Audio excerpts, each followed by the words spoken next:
Geraldine Young, Hamlin Lake Center. I want to make sure you meet Miss Crystal too. She is our assistant manager, case manager. We are a transitional housing program pretty close by on Druid Hill Avenue. You know where the Druid Hill Y is, you know where we are, we're right next door. And we provide housing for, transitional housing for young moms, 18 to 24, who have children. Thank you, Ms. Hillary. Stop by anytime, say hello. We'll move on to Carriage House. Ms. Tanel.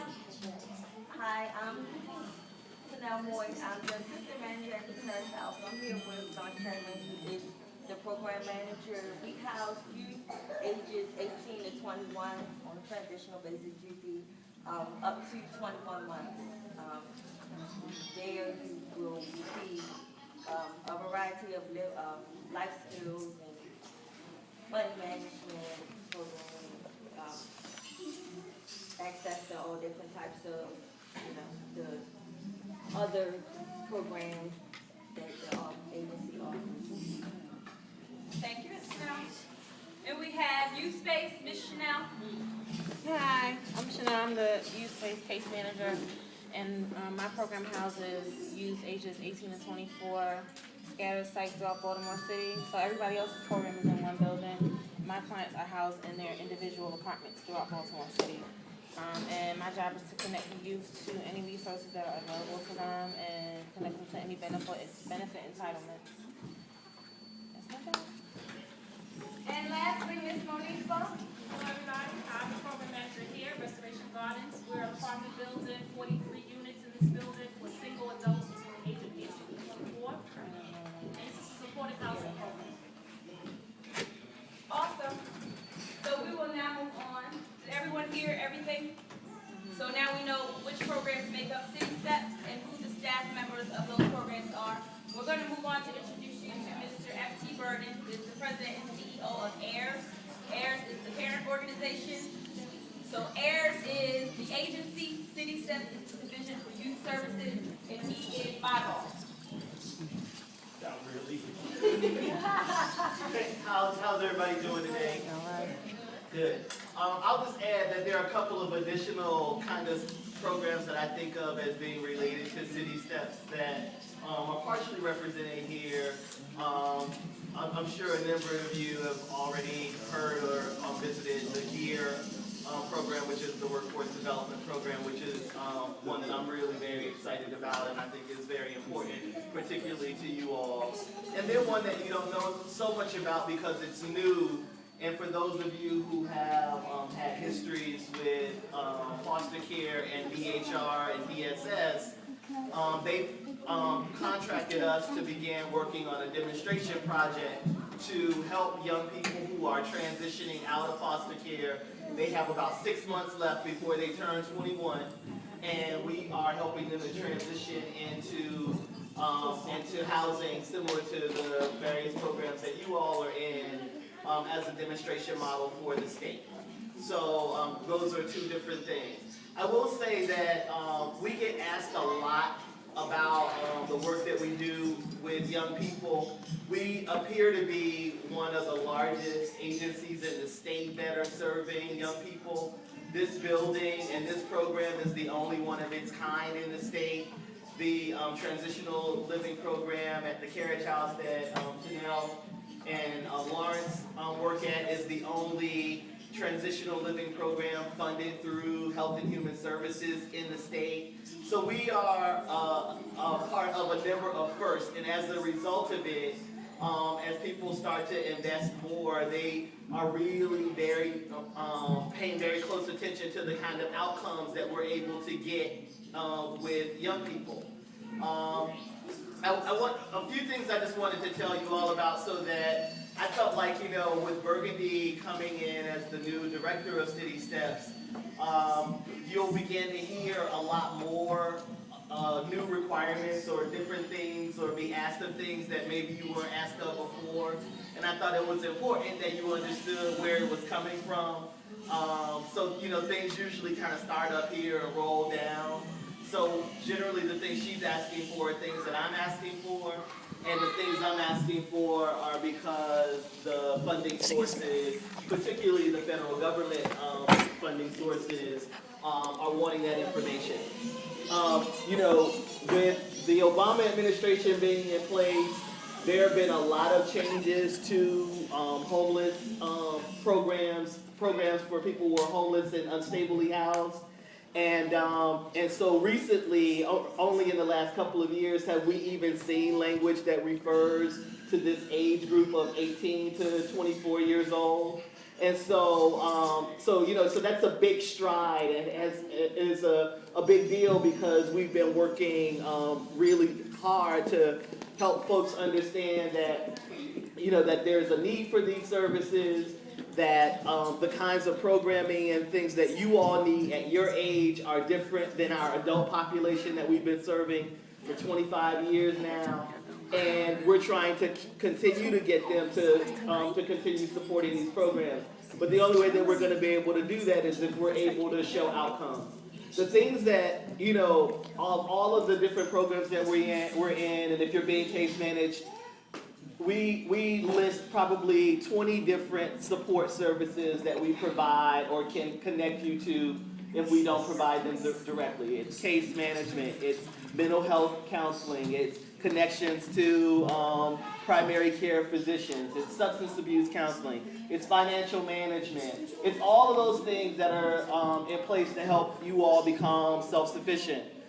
Of all of the things that we offer, the things that I think that are looked at the closest and monitored the most are the things that are related to increasing your income and increasing your education. So outside of housing, the two main things that I have asked this staff to push is continuing education, GED programs, degree programs, vocational programs, as well as employment, working with our GEAR employment program to either increase the income that you have or get income to begin with.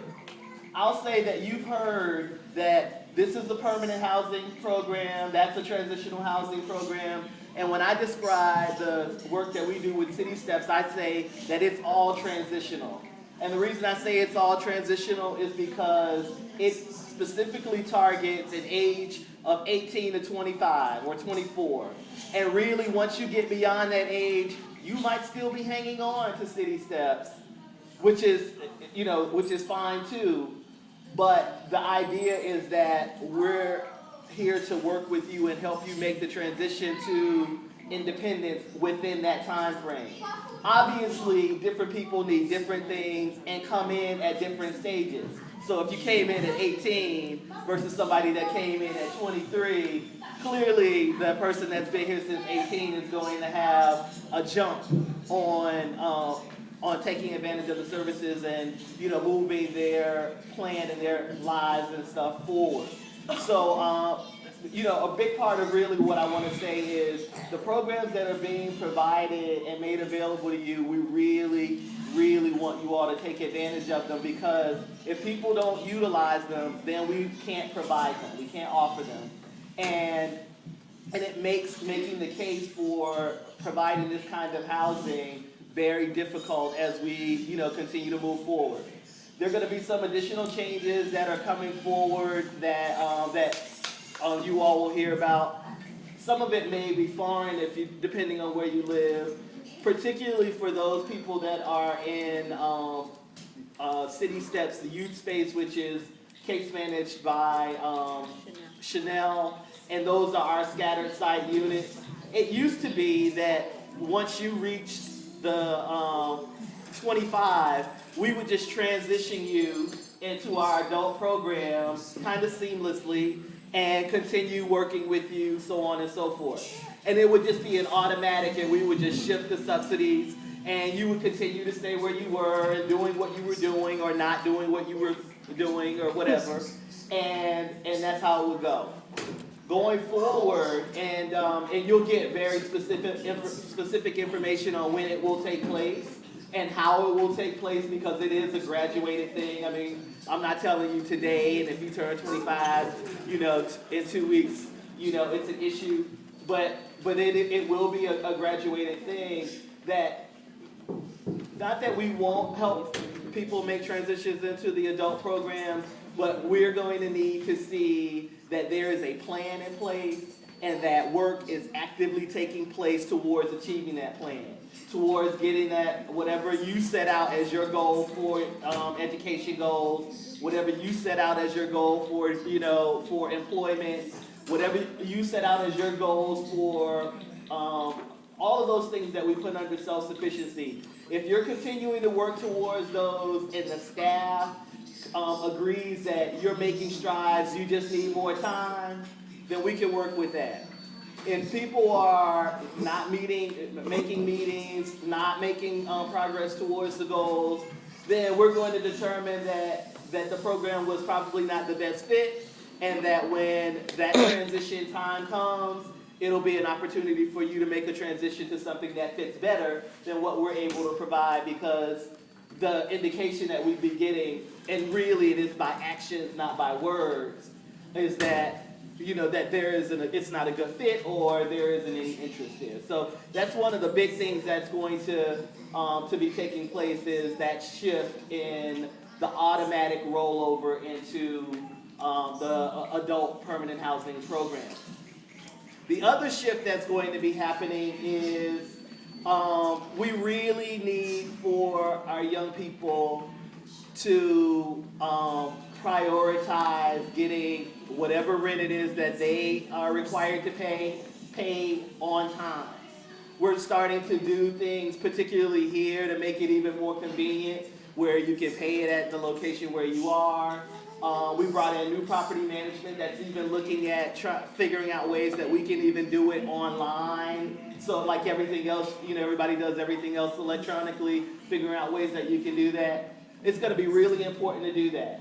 If going forward, one of the things that will happen for individuals who are not meeting their financial requirements on time, one of the conditions of remaining in the program will be a mandatory participation in financial management training and budget training. Because what it'll say to us is that, you still may need a little bit of help understanding that the priority is to pay your rent over, going to Mondawmin and buying that cute outfit for the club. You know what I'm saying? So this is one of the things that was voluntary before, but that will be written into all of the occupancy or lease agreements around that there will be a requirement for participation in that, as well as not only the financial management piece, but really working with at least an initial meeting with our GEAR program to talk about